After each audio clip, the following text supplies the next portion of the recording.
all profit is value extraction. And that means that all profit is theft from you.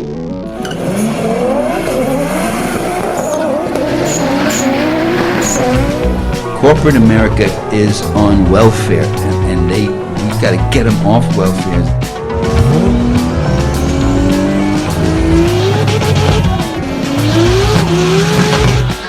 The last words on my lips, I am a revolutionary, and you're gonna have to keep on saying that. Bye. All right, welcome to Cars and Comrades, your socialist car podcast, where we sometimes talk about cars and sometimes about other things, and sometimes politics as well. So I'm Bryant. We've got Zach and Connor here. How are you all doing? Doing well. Doing great. Yeah, and Brandon couldn't make it because he's waking up early to go work in the film industry. You know, old Hollywood Brandon there. Living that star-studded lifestyle. Exactly, yeah. This 14-hour shifts. God. So, yeah, we'll this is probably going to be a 2 or maybe 3-parter, so we'll hopefully have him on for the next one. But yeah, he's busy right now making. I don't know what he said it was, but I like to imagine that it's like one of those Hallmark Christmas movies. You know, he did say they were doing something with snow, so I don't know. He also said there was like fog, like almost like a spooky fog. So, oh, okay, probably not Hallmark. Yeah, man, they should make a Hallmark reverse movie where the small town girl who relies on cars gets swept off her feet by the big city boy who is like all bikes, anti-car. Yes. I think it could work. Yeah. The movie with a message right there.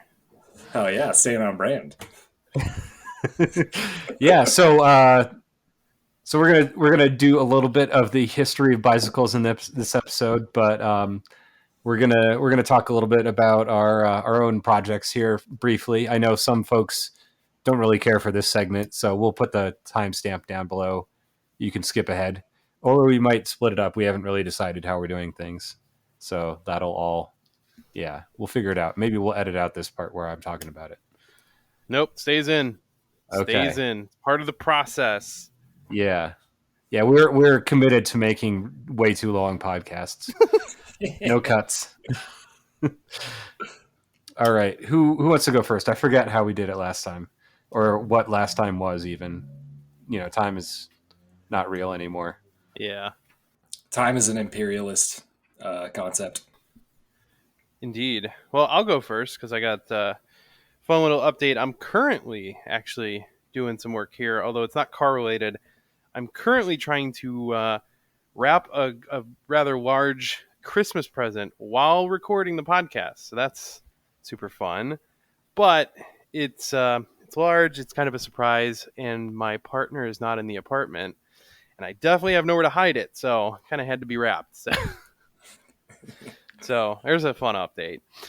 Aside from that, though, got my Z running better, not great, but better. So my mechanic actually swapped in an OEM throttle body, and it's running like 10 times better. Oh man, this box is going together real well until this last little bit here is real fucked up. I think I'm just going to tape it up real good. Just more Scotch tape.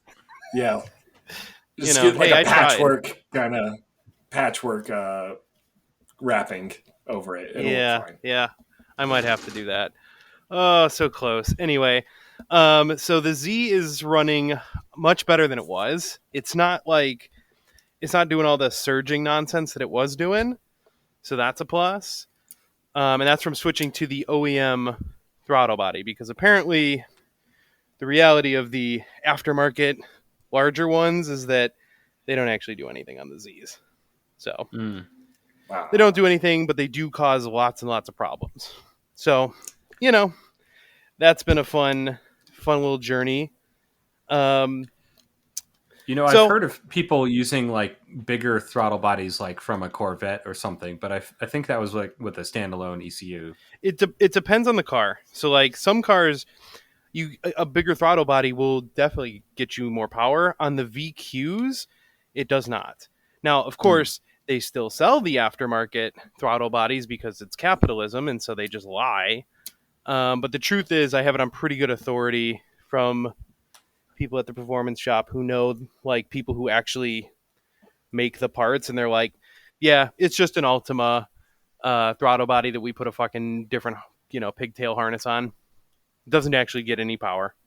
Because it's like, it's going to a part where this, it's still the same size after the throttle body, so it's like, it's not doing any good. So anyway, it's not like surging and driving quite as fucked up. So I had some fun with it last night driving it home.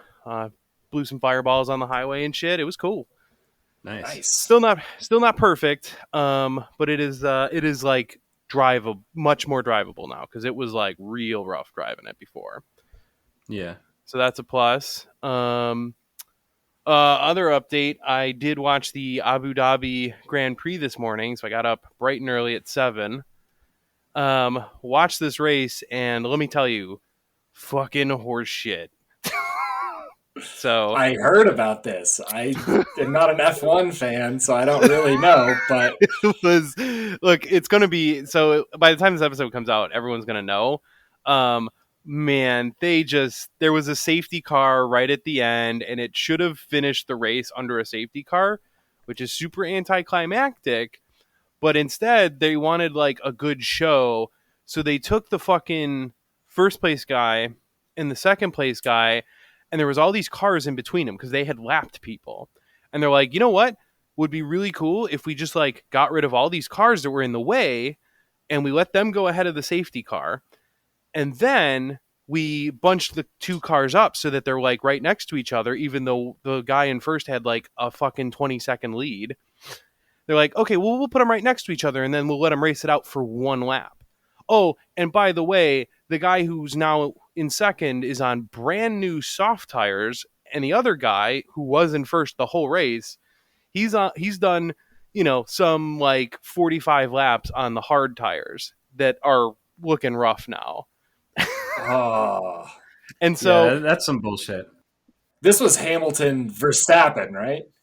Yep. And so it turns into a fucking drag race at the end, where one person is like on drag slicks and the other guy is on street tires, and you're like, come on now. And this is for the world championship. You're like, damn, that shit was robbery. Wow. So yeah, that was something. So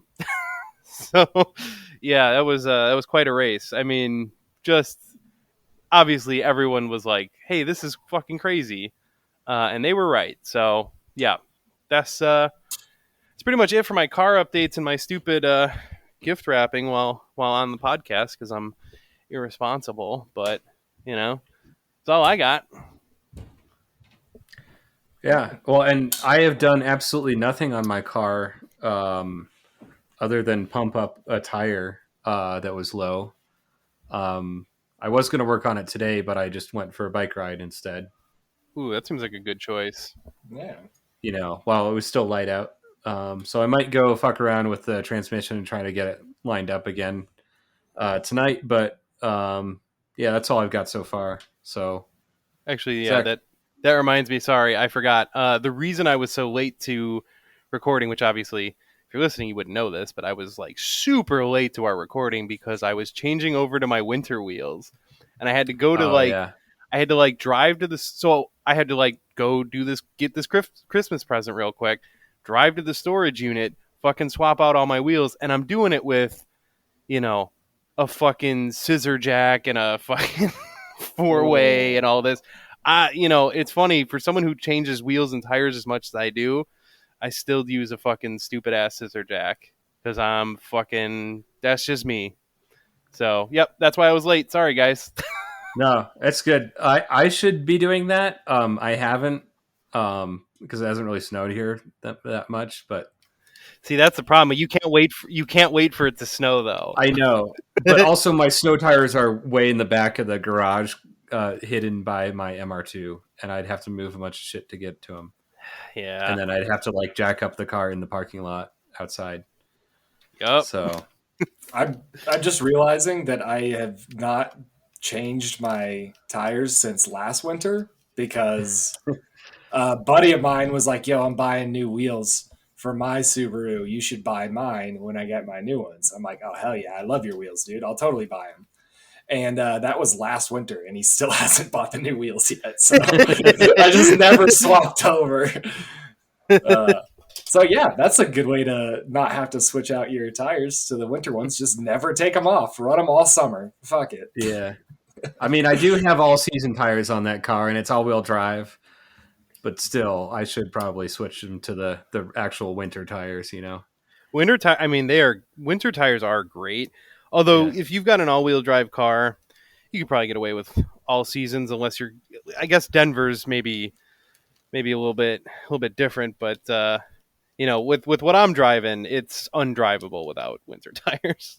Oh yeah, definitely. Yeah. I mean, it's shaping up to not snow at all here this winter, so we'll see if we ever get measurable snow. Yeah, I think pretty sweet. we had like 2 inches last week or something, or the other day. Yeah, Whenever that was.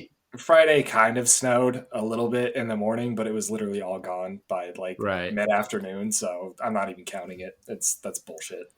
Yeah. That was not snow. Yeah, I guess that's me for updates then now, right? Yeah, sorry, I didn't hand that off very well. Well, no, that's because I kind of came in and it's going as smoothly as all of our podcasts go. So Yeah. it's pretty par for the course. Shit, I don't remember what the last update I gave was. Did I talk about the power steering pump on the Ranger last time? Yeah, you did. You did mention it. Yeah. So I, that's just like a known issue on Fords in general, and specifically like early 90s Ford pickups. They're shitty. So I was seeing red fluid under the truck around where the power steering pump was. So I was just like, yep, it's power steering pump. No need to further investigate that. And I swapped it, which was probably still necessary because I think it was an OEM power steering pump. But after I did that, I was still seeing red fluid on the ground and generally the same area. So then I started actually digging around in the engine bay and like looking for the source. And it's coming from the radiator because the transmission cooler is inside the radiator on this wonderfully designed pickup truck. Oh, yeah. I have a brand new radiator in it. So I was like, what the fuck is going on? So I messed with that this past week and over the weekend for a little while. And it turns out, so there's like a hard line with a screw fitting that goes into a fitting that's screwed into the radiator. But that part that it screws into has a big nut on it on the radiator. So it screws onto the radiator. So I this is like 3 different adapters screwed into each other or something? Yes, and that's how it's designed. That's not my janky bullshit. Well, so I didn't do so you got to understand, they do that so that there's multiple leak paths. That way, it breaks, and you bring it to the dealer where they go, "Oh man, you should upgrade this piece of shit old truck and buy our big luxury fucking truck now." Yes, because don't you want a giant 6,000-pound death machine that you can't see around and gets 1 mile to the gallon? That's what you need because you're a man. Oh man, have you ever even sat in the seat of a Ford F-250? It'll change your life. I saw someone tweeting today about they're complaining about gas prices and that they go through like 75 gallons worth of fuel in a day. I know or exactly in a week. I know the tweet you're talking about, and it's amazing. It's like, where the fuck are you driving that much? Like, somebody did the math, and it was like, they're like, dude, assuming you get like 15 miles of the gallon, like horrible gas mileage, you would still be driving like 55,000 miles a year. And they're like, just stop. Don't drive that far. There's no reason to drive that far. That's insane. Are you filling up every single day? Like twice a day? Like you got your morning fill up and then your evening fill up? You're just constantly driving? I feel like Brandon could probably relate to some degree, but you know. Yeah, but none of his cars get 15 miles to the gallon. That's why. Anyway, so yeah, after checking all of those fittings, it turns out that the one that's actually part of the radiator, that big nut that's on the radiator, was loose. So I just shitty. The brand new radiator, huh? Brand new. I mean, I can't remember when exactly I put it in. I mean, you could probably listen back to our previous episodes and tell me what episode it was when we talked about this. But dear listeners, help us know what we're talking about because we forget. You do the work. I'm not gonna.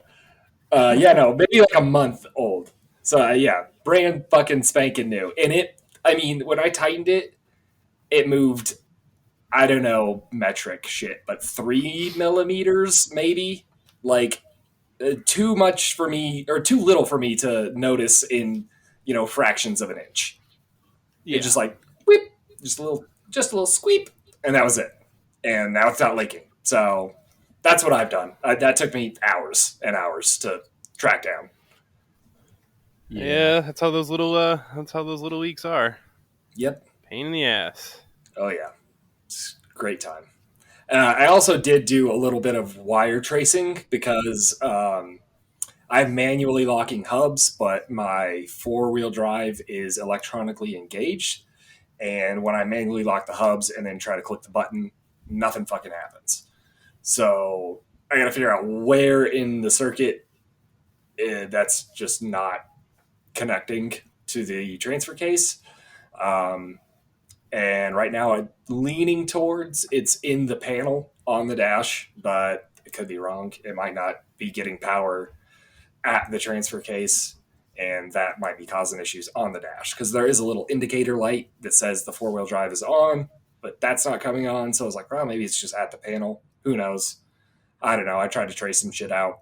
Didn't get very far on that.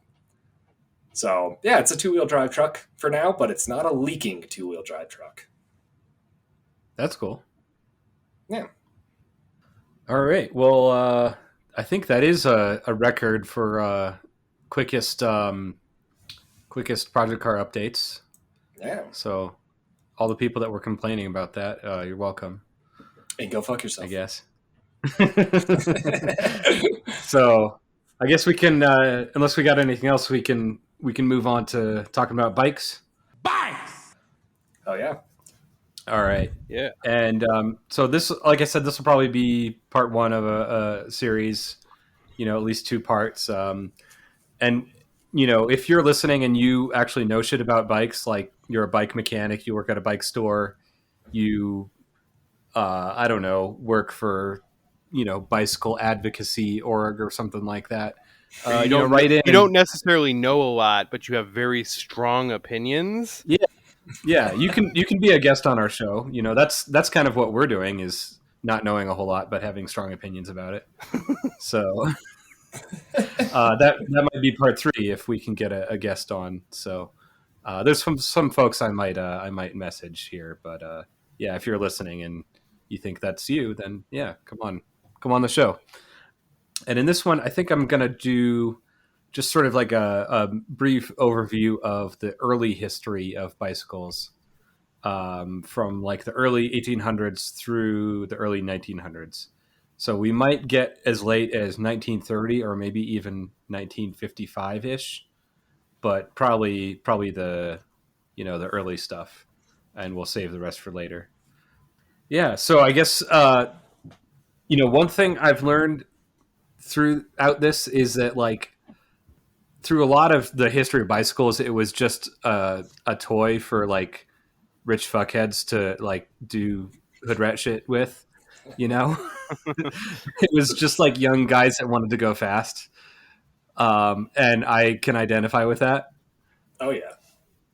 But like also like it's a pretty fascinating, look at like the development of technology, and also like there's a little bit of sociology in here. So like maybe not in this one, but there's a good, history of um, you know actually existing socialism using bicycles in creative ways, and also the early development of feminism and the women's suffrage movement was sort of spurred on, influenced by bicycles being available to women. I'm sorry. So Excuse me? Really? What? yeah, What a yeah. I mean, connection. I'll get into Okay, that well, later, but that's a little teaser for y'all. I'm very interested. Is this one of those things where it's like, the old school misogyny where they're just like, women don't get to do what men do and men ride bikes, so you don't get to do that because you're a lady? Is it kind of one of those That's a big situations? part of it. Okay. That's a big part of it, yeah. But like, I mean, it's not a one-to-one sort of thing, but there's a path there. So All right. we'll go into more detail. So yeah, and then in part two we'll probably do more like the 20th century history of bicycles, and I'll probably go on for a bit about like recumbents and velomobiles and all the weird sort of bikes that have come out of normal bikes for normal people. So I guess like to define some terms, we all know a bicycle has two wheels, right? The word means two wheels. It fits into sort of a larger category of velocipedes, which is basically any human powered vehicle with wheels. I thought it was It really comes from. fast centipedes. So Well, like No. that would include the Flintstones car, yeah? yes, yeah, All that's right. All right. and I guess technically that is a bicycle because it only has two sort of roller deals, I right? love it. Yep, that's true. That's how it works. Is a bicycle. That brings up the question: how the fuck did they steer that thing? Right. Yeah, I don't know. Did they just like kick faster on one side? You know what? I bet one person kicks forward, the other person kicks backwards. Yeah, it's like a tank. Or like they just pick it up and turn it. They just get to a corner and they pick it up and tweak it 90 degrees.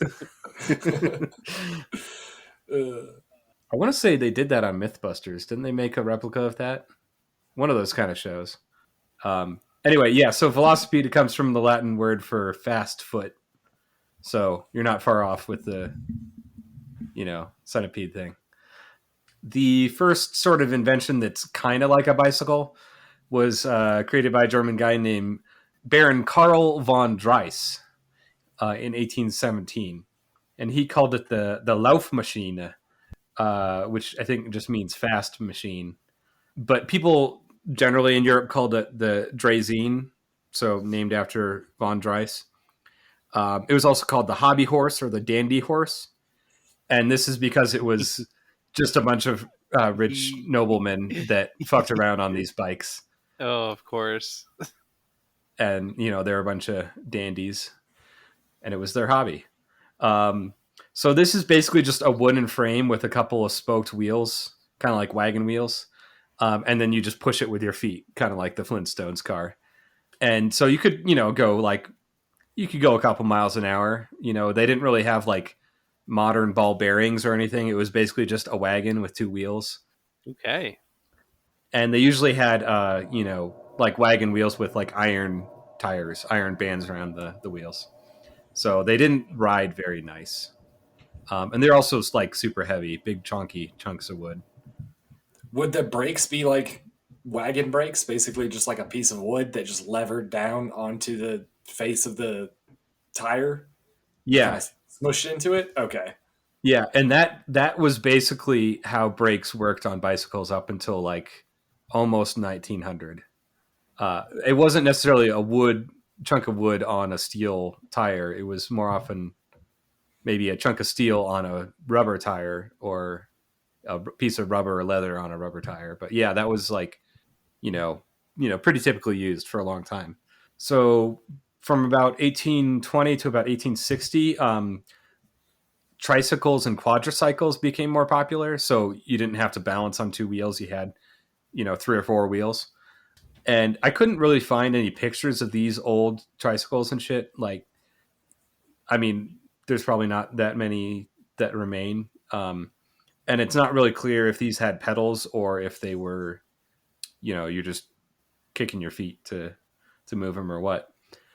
But in 1839, a Scottish blacksmith named Kirkpatrick Macmillan, it's a very Scottish name, invented the first treadle-powered bicycle. So it had they're not quite pedals. They're sort of levers that you would push on, and then there'd be like a linkage and a crank to the back wheel. It's kind of like, I don't know if you've ever seen those little pedal cars that kids have, and they got, like these like levers and rods that go to a crank on the back axle. And it's like an old school sewing machine with a treadle thing. Hold on. And Brian, I'm sorry. Do you have in your notes anywhere like a picture to this, or? I don't have a pic. Actually, I do. Hold on a second. I feel like I need to see this. And it's called a what? This is a bicycle. I think it was called a velocipede of ingenious design by someone here. But let me see if I can copy something. Hold on. And I love that old inventions just talk themselves up so much. Okay, Everything was just called like the most ingenious thing you have ever witnessed with your own 2 mortal eyes. Right. Okay, so all right. So if anyone's listening to this, you can look up velocipede bike and you'll get a pretty good idea. One of the things that I'm seeing here, it looks like a fucking elliptical with like 3 wheels. Is that? Yeah. Okay. That's pretty much what we're talking about. Okay. I mean, so this one had the one I was talking about last had 2 wheels, but yeah. Yo, and these I are posted expensive as fuck. They have modern ones. They're like $2,000. Get the fuck out of here. Fuck. Yo, there's one Wait, here. what? This one is almost $3,000. Whoa, post the link. I want to see it. Wait, the Street Strider? Yes. Yeah, holy shit, dude. What the fuck, man? How do you justify that? That is outrageous. How the fuck is Brian, it indoor/outdoor? That's what I want to know. Where are you writing this indoors? Where are you finding this? You can ride a motorcycle indoors by the same fucking logic. So I looked up velocipede bike, and you can see these like, fancy white people riding shit. Click on that, and you'll see like the prices. Oh, I see what you're talking about. Yeah, with the little weird like elliptical machine levers handle things. Yeah, that's. I mean, the way that the pedals work is kind of similar to, I think, Street Strider. Okay, no, this has a chain, but it's got some crazy ass elliptical machine nonsense on it. Yeah. That is weird. Yeah, in case you were curious, this is actually on sale right now. Holiday savings. Save $600. They're usually $34.99. It's on sale for $2,900. Oh, see, I found it here for $1,400. That's a bargain. What the fuck? That's so much money. Unacceptable. Burn capitalism now if for no other reason. This is a good enough reason. Yeah. My God.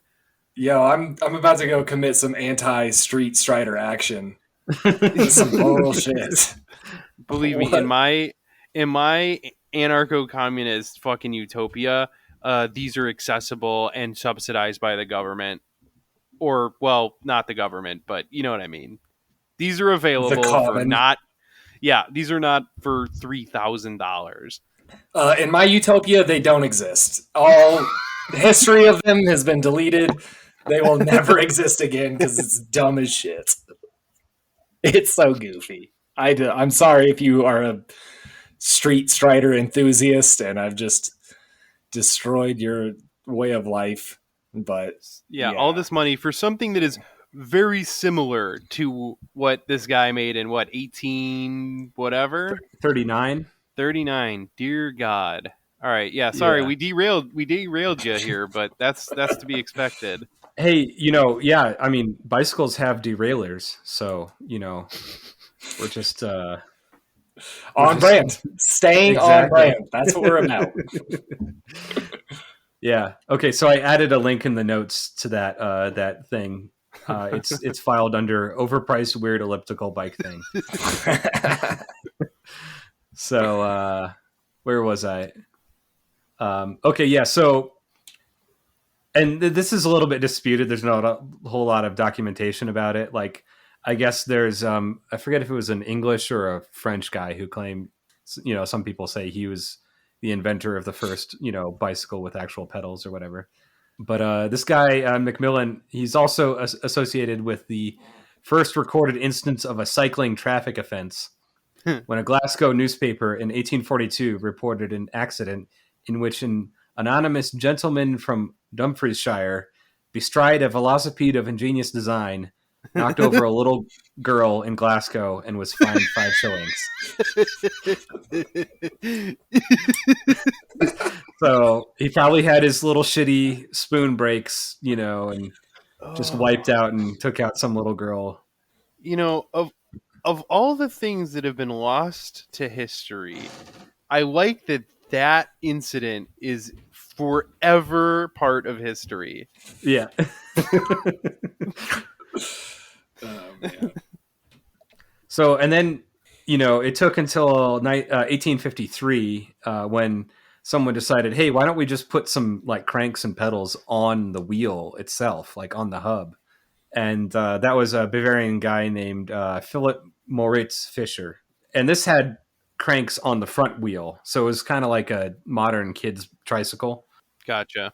And, this like was a lot easier, and it was better than the old hobby horse where you're just kicking your feet. But it limits your top speed a little bit to basically whatever the gearing is for that and the size of the front wheel.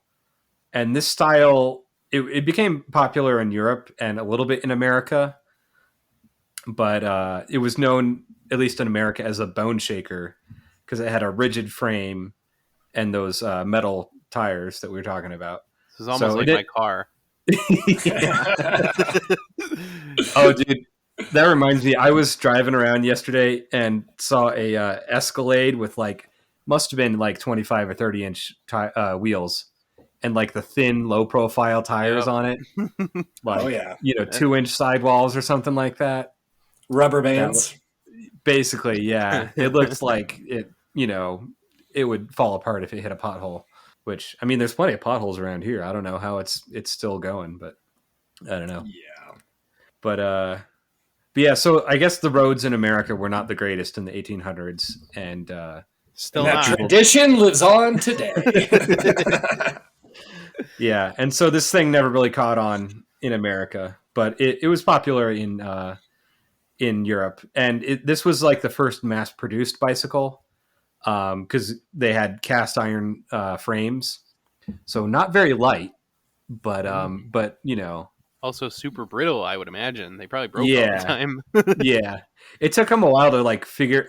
This is still the frame is just a beam, a horizontal beam that goes across, and then the wheels attached to that. So it's it's not like a modern diamond frame bicycle that's actually strong and stuff. They're just make it out of thicker iron,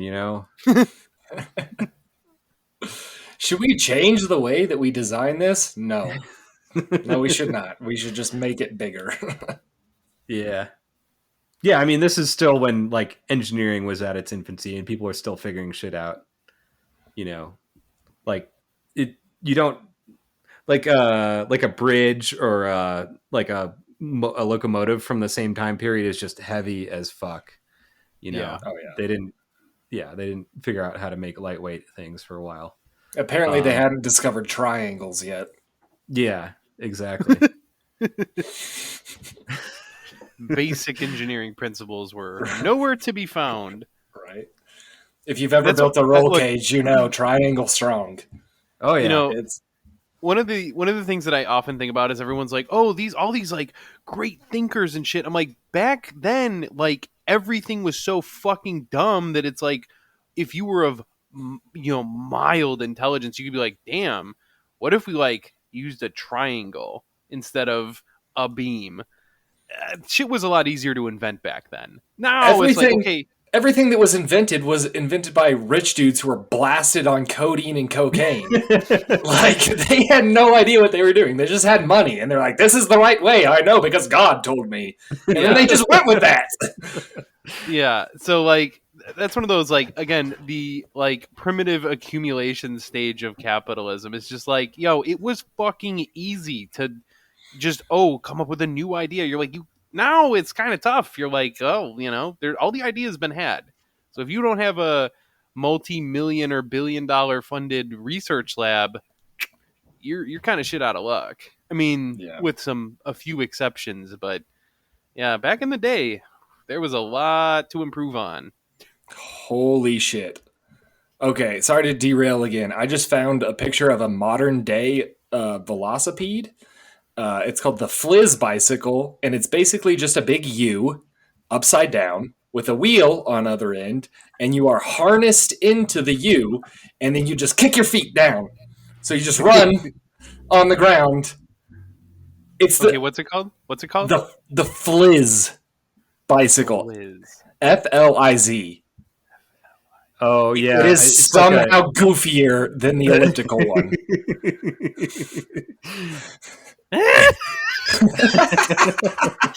Oh, come on now.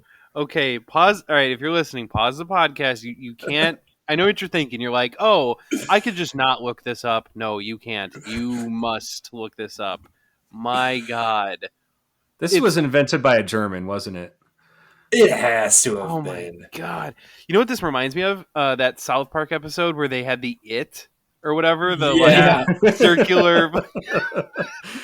Oh my God. I like his prototype that's just made out of like a bunch of sticks nailed together. If you scroll down. A prototype one? Yeah, here, I'll post the link here. This is unreasonable. This is a meme. This isn't a real thing, is it? No one built this. This is a meme. I don't know. I mean, it doesn't seem like it should be real, but there are a lot of pictures for this to not be real. Oh my God, I found the stick one. Oh my God, I found the stick one. Unacceptable. This kid should have flunked out of college immediately. Not allowed. Sir, please go home. This is the most like high in a college dorm room thought out shit I have ever seen. He was just baked out of his mind and was like, what if a bicycle was upside down? And then he made that. And it's as stupid as it sounds. Holy shit. Oh my God. All right. I gotta say, so the old bicycles, the proto bicycles, seem to make way more sense than what is apparently modern, because it's gone way downhill. We have gone the other direction here. I don't know. It seems like with a lot of things, every couple of years, someone's like, "Oh, I've reinvented the like, I don't know, a chef knife or whatever," and it's like, that's been a pretty mature technology for the past, like, I don't know, 150 years. Like, can you really improve on that? Like, come on. They just fuck with the handle and then they call it ergonomic. Yeah. I love that. What a term created by capitalism. And it's just like, that's not a real thing. Have you ever tried to shovel snow with an ergonomic snow shovel? Yeah, I think ergonomic is just code for bad. Yeah, you're like, please, no, this is the worst. Oh God, right. I love this. Hold on. This article. Most bikes on the market today are not dramatically different in appearance to those that were on sale 100 years ago. But the Fliz is one of very few bike designs that make reference to the days before pedal power. Yes, that's exactly what I want in my modern design. Referencing old, outdated shit that we found better ways to go about. That's perfect. Yep. Yeah. Charge me $1,200 for it so I can look like a jackass. Thank you. I mean, really the only reason to have like an old school hobby horse is like for children learning to ride a bike and balance. You get them something where their feet can touch the ground and it doesn't have pedals and they're just pushing it around. And and learn, the basics. That kind of makes sense. But like, yeah, like the bicycle hasn't really changed that much in 100 years because they fucking figured it out 100 years ago, and it doesn't need that much improvement. It's like saying the anvil hasn't changed in millennia, but this one is new and better. It's 3D printed out of dry spaghetti, and it has no flat surfaces. It's great. Don't you want one? I hate. Yeah, I hate maybe we'll get into some of that shit in part 2, I think. But like, yeah, like the basic design hasn't changed that much. You can make shit out of carbon fiber or aluminum or whatever, but like, whatever. All Anyways, acceptable things and avenues to move forward with. Yes. Okay, I'm sorry. One last interruption here. One last interruption. For anyone who's interested in looking this up, which I hope you are, you can find a video of the Fliz bike on YouTube, and yeah, just throwing it out there. It's on YouTube. Dear God. Anyway, sorry, Brian, continue. No, it's all good. So, I mean, these Bone Shaker bikes, like that was kind of the first bicycle craze. Like anytime that there's like a new development in bike technology, or like it becomes easier to mass produce them, people start buying bikes all of a sudden, and it becomes a big thing. So this was like kind of the first instance of that. And then in 1869, a French guy named Eugene Meyer, he wanted to go faster. And he's like, oh, this shitty Bone Shaker bike, the front wheel is only so big. So you can only go like, I don't know, maybe 10, 20 miles an hour or something. So he invented what we now call the penny farthing bicycle. And so if you put a bigger wheel on there, you effectively get higher gearing. You can go faster. Is this the circus bike that's got like the stupid 6-foot ass diameter front wheel? Or yeah, exactly. So I mean, these were this same guy, Eugene Meyer. He also invented tension spoke wire wheels. So this kind of made it possible to have a giant ass 6-foot diameter wheel without it weighing 1 million pounds. So they didn't come up with the idea, like they thought of a bigger wheel before they're like, hey, we could just change the like gear size. Like, actual like reliable roller chains and sprockets hadn't really been invented yet. But like, fair enough. Yeah, I guess if you're limited by that, it's like, right. I'm just like, how would the first thought not be like, oh, I should change the gear size to just like, and make it so that you can change. Yeah. Okay. I guess I can see how this happened, but man. But also to your point, like I did find, I forget who it was. It's not in my notes, but there was someone who was doing like a Bone Shaker style bike with a smaller front wheel.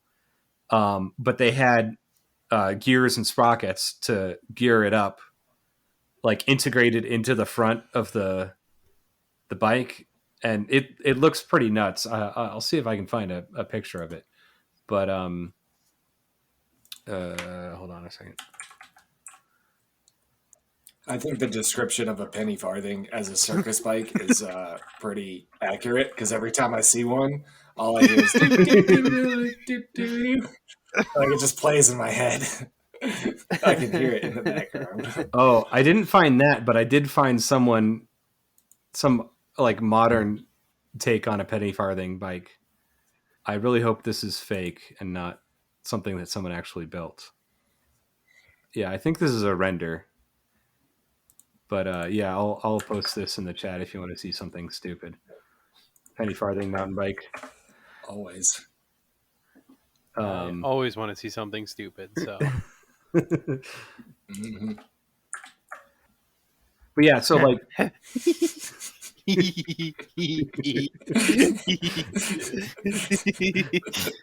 Oh my god, I love it. It reminds me of those people that ride like unicycles. Look, I'm going to be real with you though. Like, I think I'd buy this. Right. I think I would buy this. This render looks kind of cool. I don't know if maybe it's just a good color scheme. I don't know if I would pay money for it, but I would definitely ride one if I it would was pay a available. little bit of money for it, as in like no more than a regular bicycle. But I think I would. I like that it's a mountain bike, as if you could ride this on any kind of terrain at all. This is incredible. I love it. I mean, if it was real, it would be ridiculously expensive. Like based on the render, it's got like a remote reservoir shock and carbon fiber body. Like they went so hard on this. It's so I absurd. found another example of the same thing. I'm putting it in the chat now. All right, save these links because they gotta. Oh, we yeah. gotta put these. We gotta put these out. But yeah, I guess the point is like people were fucking around with all kinds of bullshit back in the day before they figured out, oh, hey, just have a chain drive to the rear end, you know, quit all this bullshit. But so these penny farthing bikes, they had typically solid rubber tires. So it's, you know, basically just a strip of rubber that's glued or fastened somehow to the outside of the wheel. So they weren't all that good at, you know, having a nice ride or anything. They're also, since you're like way up 6 feet in the air, they had, you know, a terrible center of gravity, and people would fall off them and hurt themselves all the time. Yeah, but you would have to like actually. This shit would really hurt if you fell off. Like not like a regular bike. Like this is a fall. You go off one of those things, it is ugly. Yeah, it was pretty common for people to like smash their heads in or break both their wrists trying to stop their fall. My God. You know, shit like that. And sometimes like people would like get their leg tangled up in the spokes and fall off and break their legs and stuff. So, yeah, this is part of why it became sort of a thing for young, stupid men to do. Is sense. to ride bikes real fast, is because they were fucking dangerous and stupid. It's kind of like the same reason I drive my car. Yeah. Exactly. This would be I like was thinking. It's like I'm not relating too hard to this. I can't judge now. too much.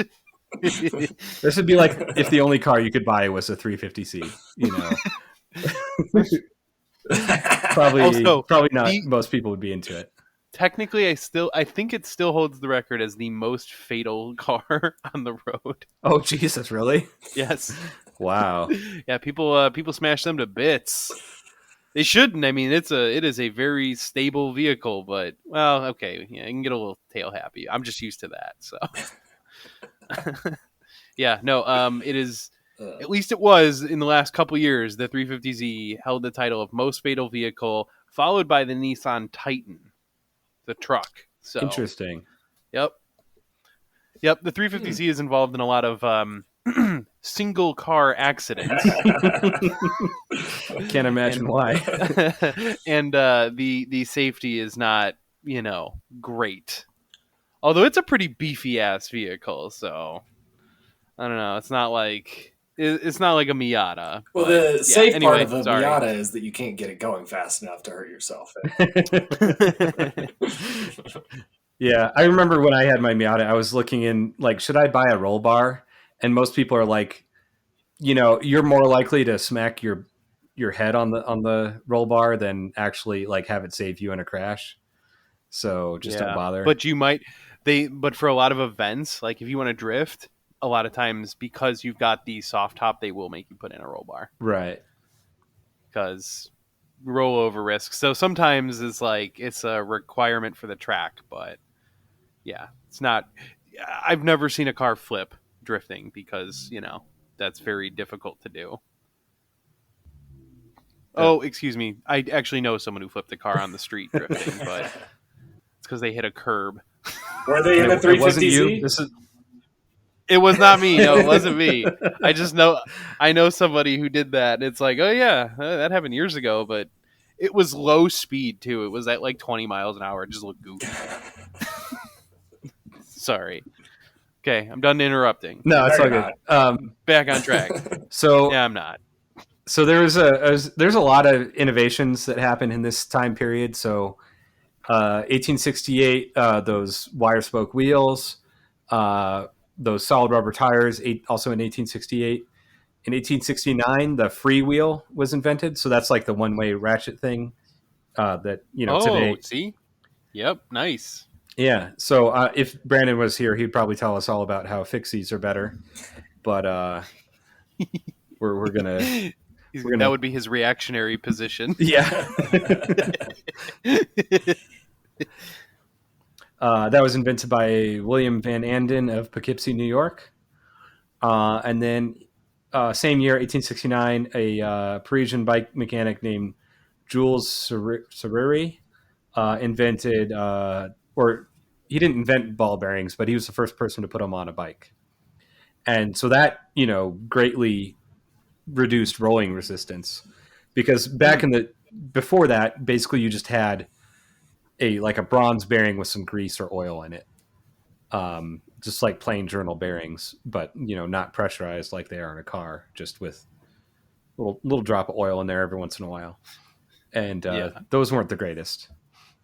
And then the chain drive to the rear wheel didn't come around until 1885, and that was an Englishman named J.K. Starkey, and he sort of combined all these innovations into a single bicycle that he called the safety bicycle.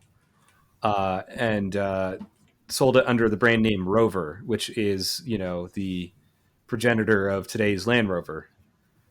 So, Really? Wow. yeah. Wild.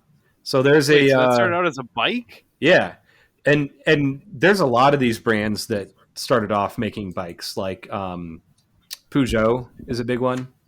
I think they still Really? make bikes. Yeah. Huh. A lot of like motorcycle and car companies, were making bikes back in the day. Interesting. Because that was the big thing, like especially around by the time you got to 1890, when they had. So in 1888, John Boyd Dunlop, as in Dunlop tires, invented the first pneumatic tire for a bicycle, and so this is when by 1890, bikes were actually like safe and practical enough that basically anyone could buy one and ride it without like being afraid of breaking their arm or like having a terrible time riding on cobblestones with no suspension and no pneumatic tires or anything. I guess we've come a long way. It's just such a simple. Even today's bikes are just so simple. You're like, well, how much history could there be to bikes? And now I'm like, okay, there's a lot of history to bikes, and apparently they were fucking dangerous. Yeah. But it is kind of cool because like my friend has a bicycle from this time period, like maybe 1900-ish, I want to say 1895, in that range, and it looks like any old bicycle. Like if you just if you didn't look at it too closely, you'd say, oh hey, that's a bicycle. Like I think he's put like more modern wheels and tires on it.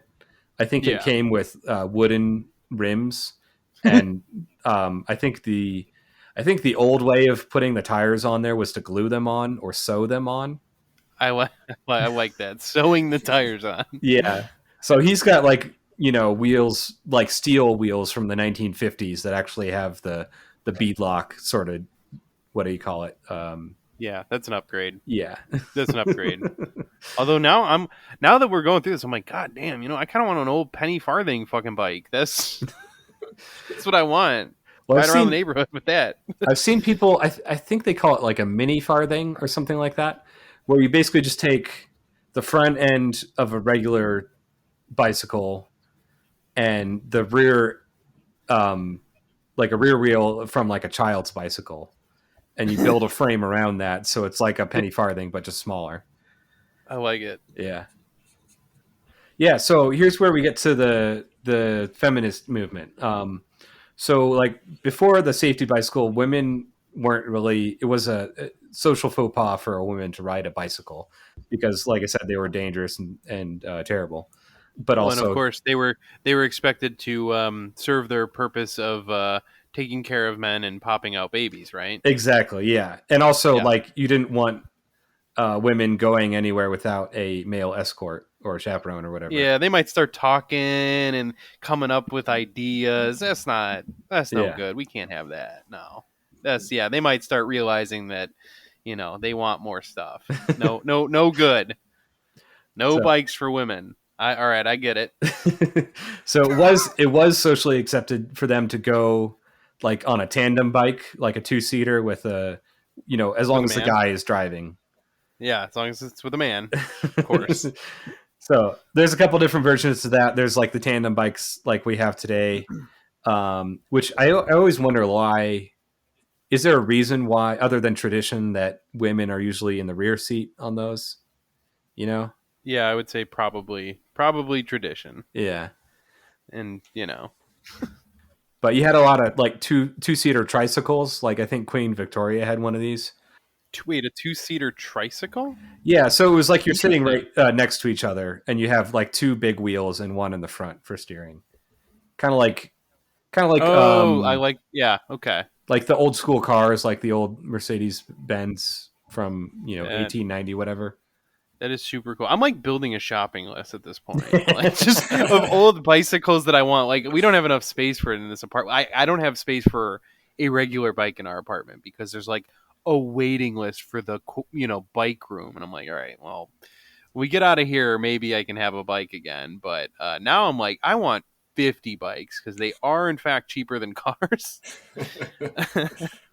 So that seems like a thing worth collecting, and goofy ass old timey bikes seems like a great hobby. You Yeah. could definitely just be that guy that like gets a spot in the bike room and then puts a 2-seater trike in it. Like, all right, what asshole did this? I need 8 spots, please. Oh man. So there's all kinds of goofy shit that I would want to build, and I might actually now that I have my own garage space, but I probably won't because I'm lazy. But like one of them is take a old couch or a love seat and turn it into like a quadricycle. So Yes. I have basically like what we're talking about, 2 or 3 people sitting side by side, pedaling their little bicycle quadricycle thing. Another thing I might do is build my own recumbent bike, but that's another thing. Just like take a couple road bikes or take a road bike and stretch it out longer so you can sit lower on it.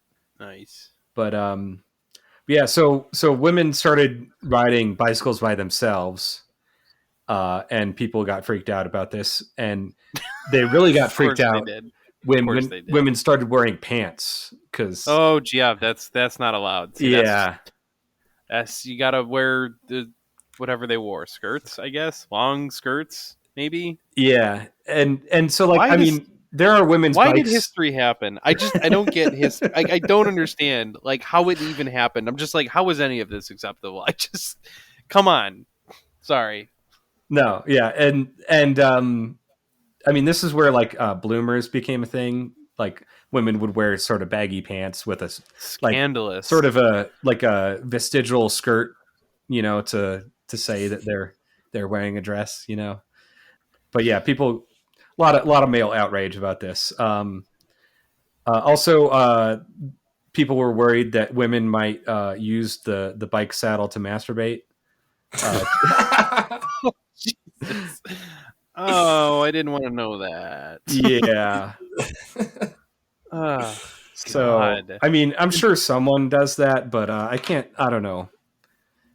I love all the men like, oh dear God, can you imagine if women masturbated? You're like, all right, look, sir, I don't have to know you to know what's going on, but like, come on, sir, please. And if you think any woman in your life is not doing this, you are very confused, my good sir. Sorry. Anyway, as the very smart guy Ben Shapiro noted, they don't. Yeah. If it's wet, it's that's a medical issue. This just makes me think of Mac's exercise bike from It's Always Sunny in Philadelphia. Yes. Have you seen the episode? You know what I'm talking about, right? I don't know. He designed the S-Blaster 4000 or whatever. He designs an exercise bicycle that doesn't let you sit down because every time you pedal, an arm comes up from the seat to keep your ass off of it in a kind of reciprocating motion. The listeners cannot see what I'm doing with my arm, but you can imagine. The bike fucks you. It's a fucking bike. It's just like, yeah. Oh God.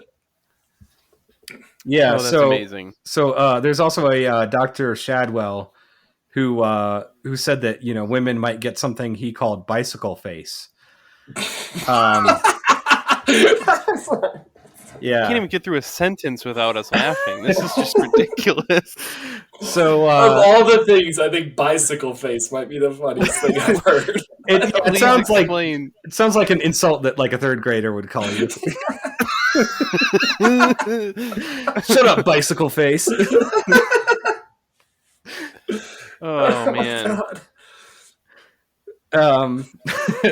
So this was a condition characterized. Basically, if a woman rode a bike too much, she might end up looking flushed, but sometimes pale, often with lips more or less drawn, and the beginning of dark shadows under the eyes, and always with an expression of weariness. So it's exercise. It's potentially exercise.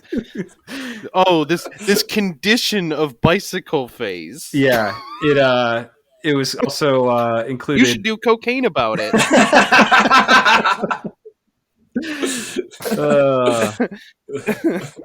Yeah. Okay. Well, yeah. Those women with that bicycle face. Yeah. It's basically just like this guy saying riding a bike will give you resting bitch face.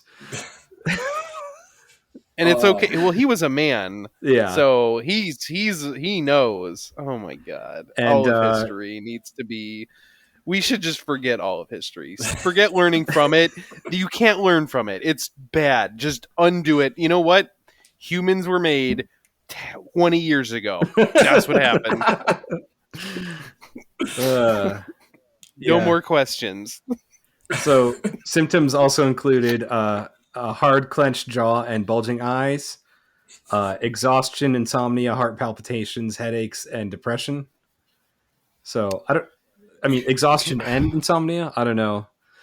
Could you imagine going to a doctor at that time when this was cutting edge medical science at the time? Yeah. And I don't have this in my notes, but one of the people that was like debunking this whole bicycle face thing was writing in the like American Journal of Phrenology or something like that. Oh, of course. Of course. So, yeah. So a lot of early feminists wrote glowingly about bicycles. I'll just got a couple quotes here. Elizabeth Cady Stanton wrote that the bicycle was a tool which motivated women to gain strength and take on increased roles in society. Susan B. Anthony said in 1896, "Let me tell you what I think of bicycling. I think it has done more to emancipate women than anything else in the world. I stand and rejoice every time I see a woman ride by on a wheel." I mean, is like mildly insignificant as it sounds today. It does sound like it was a big deal, Yeah. and I'm like, you know what? I think that's true today. Every little fucking thing that any oppressed group of people does, huge difference. It's like it is a massive win every time you see it. Like, oh, good for you. That's progress. I mean, it's still true for bicycles. Like, they can be so liberating just to have the ability to move your body across a greater distance than you can with your feet. It's a huge win. Like, it allows you to have so much more freedom. So being able to have a bicycle, and I think that's why, and I don't want to speak for everyone here, but we're all pretty pro train here. But I think we're generally pro cityscapes being built around, pedestrians and bicycles as well, despite being a car podcast, because it's just, they're cheap, they're easy to own, to maintain, they're easy to use, and it just frees up your person to move around the space that you exist in in a much better way than your feet or a car. Yeah. Oh, 100%. It's so useful in tight spaces.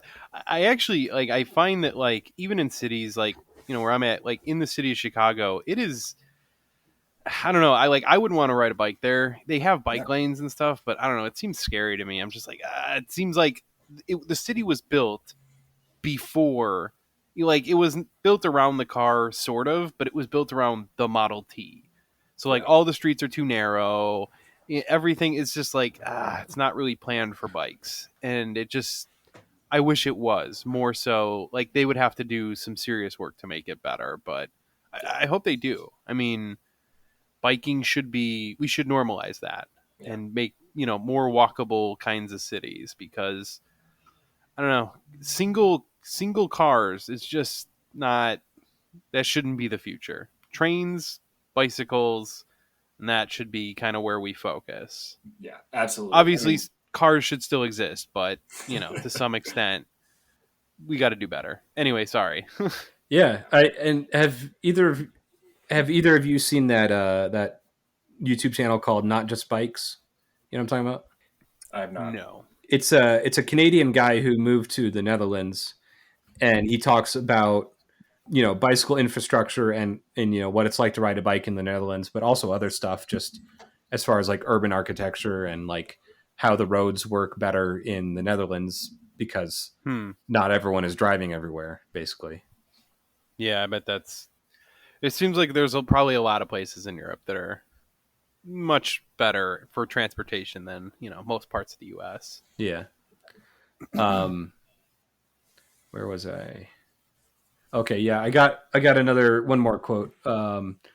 Beatrice Grimshaw.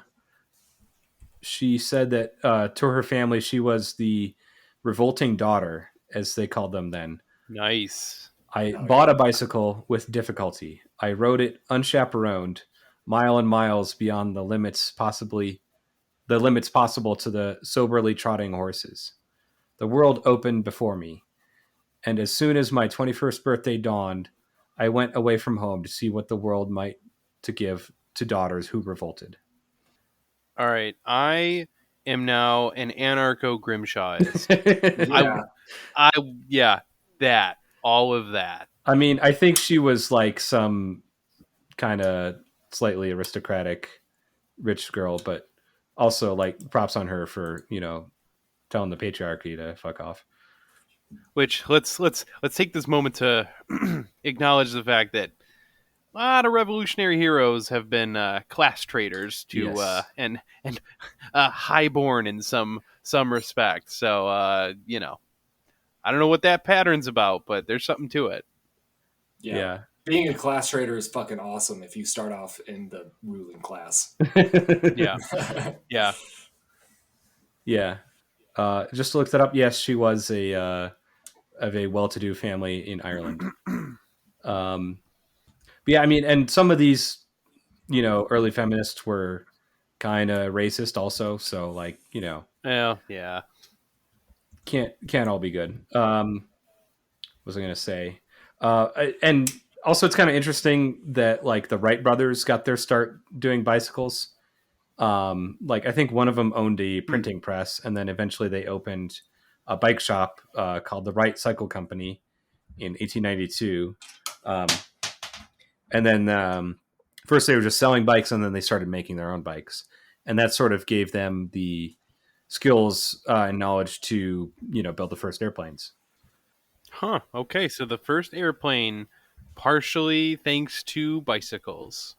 Yeah. Well, I mean, they had the propellers on their airplane were driven by like chains and sprockets.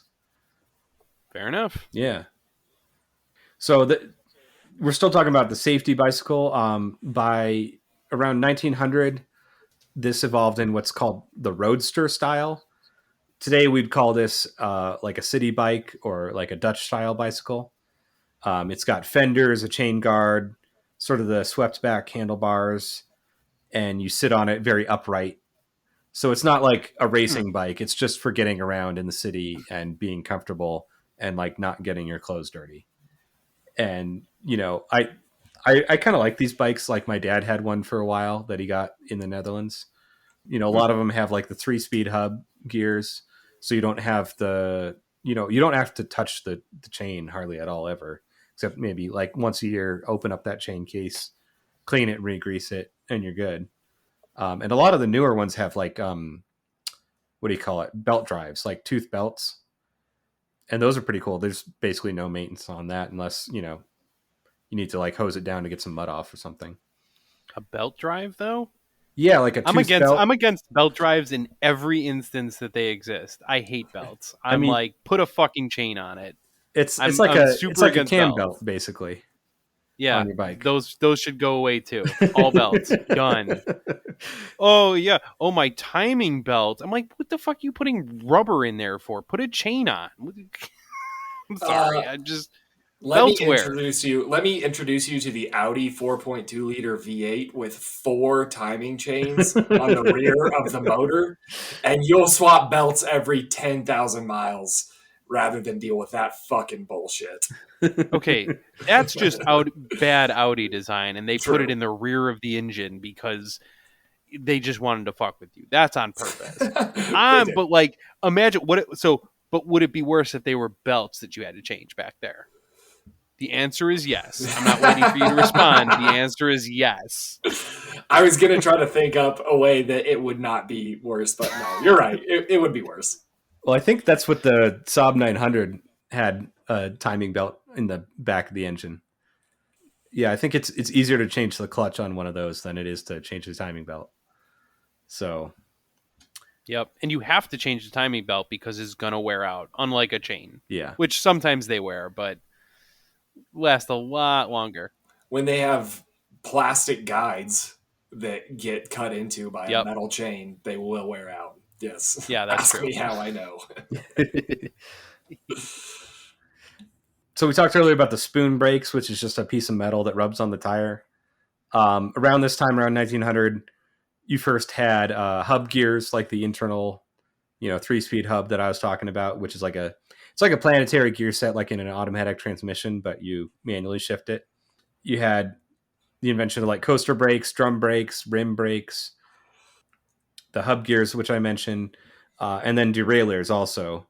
Like that, like I think derailleurs started off in the late 1800s, but they weren't really, usable on a commercial bike until around 1900, and then they didn't really come into common use until the 1930s. And I think they were banned by the Tour de France and put up until like 1937 or so. Back in the day, you had something called a flip-flop hub, which is you have low gears for like climbing hills, and then you take your wheel off and flip it 180 degrees, and you have a bigger sprocket that you can put on there for the high speed, but you have to stop. Very convenient. Yeah. Oh, and if I can go on a little bit of a rant, I don't really understand why derailleurs is spelled all weird in French. Like there's not other stuff that we spell that way. Like, I know it was invented by French people, but like it means the same in English as in French. It just means like derail a train, but I don't know. Wait, how's it spelled? Well, what's it going to tell me? Derailleurs. Oh. Yeah. Derailleurs. Fucking French. Yeah. So I could go on, but I think that's all we have time for today. I think we're going to try and stop here soon. But I think next time we'll pick it up with, some bicycles being used in warfare. And I have on my notes, mountain bikes. What else? Early mountain biking, recumbents, maybe BMX bikes, although I don't know much about those. Yeah, anything else, write in if we didn't cover your favorite bicycle, and we'll add it to the list. But yeah, anything else before we wrap up and finish up here, guys? Or any comments on bicycles? I think that's the perfect place to end it with me talking shit about French. It's a good spot. Yeah, no. Other than that, I mean, we'll pick it back up on the next one, and follow our social media and reach out. Or you can find us on carsandcomrades@gmail.com. You can send us hate mail or nice comments, preferably, but hate mail too, I suppose. If you're the designer of the Fliz bicycle, please reach out. I want to talk to you. I just want to meet up in person in a dark alley and talk. That's it. I just want to talk. Yeah, I'm with you on that one, Zach. I'll come out to Denver. Yeah. We'll level a conversation. Yeah. Yep. So yeah, you can find us on Instagram, Twitter, Hexbear, Reddit, I think. Yeah, those are the main ones. Maybe Facebook marginally, but Yeah, I was telling you, Connor, that I want to get more involved with that, and then I just haven't done anything with it since then. So, yeah, it is what who it knows? is. Maybe We all got our own day jobs and hobbies and cars to fix. So, yep. But that's all I got. I think that's it. yeah. If listeners, if you want to do our social media for us, write in.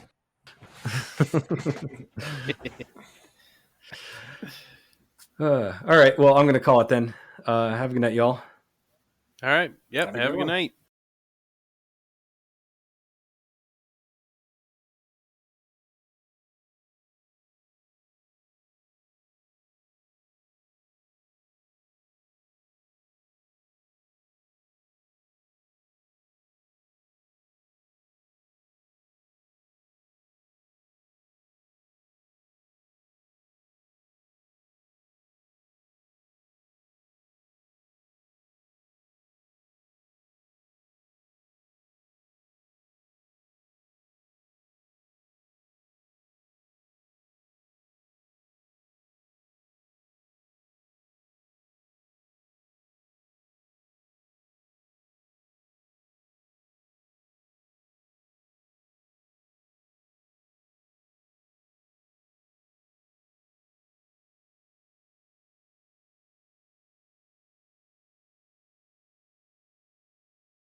My calculations are correct.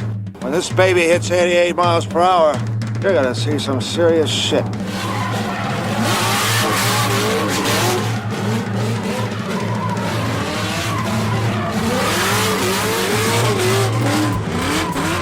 When left entirely on its own devices, capitalism foists its diseconomies and its toxicity upon the general public and upon the natural environment.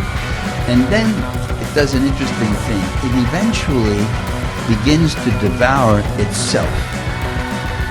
If the paladins of corporate America want to know what really threatens our way of life, it's their way of life. It don't matter if you win by an inch or a mile. Winning's winning. It's important that we examine the twin forces behind the Biden candidacy, the billionaires and the Bolsheviks.